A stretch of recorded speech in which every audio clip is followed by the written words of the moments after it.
And here we go.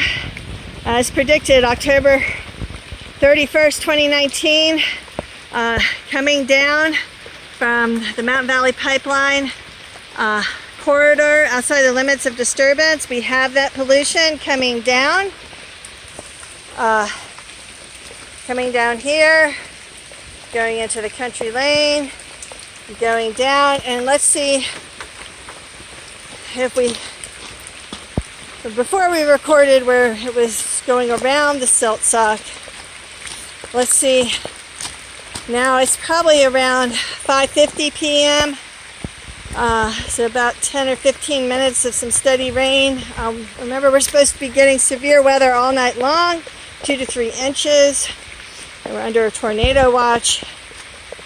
And let's see if it's breached the silt sock or if it's still going around. And yes, it looks like it has breached the silt sock there, as well as continuing to go around it there. And the pollution is entering the waterway. So we have a polluted creek. I'll try and take some pictures downstream of that.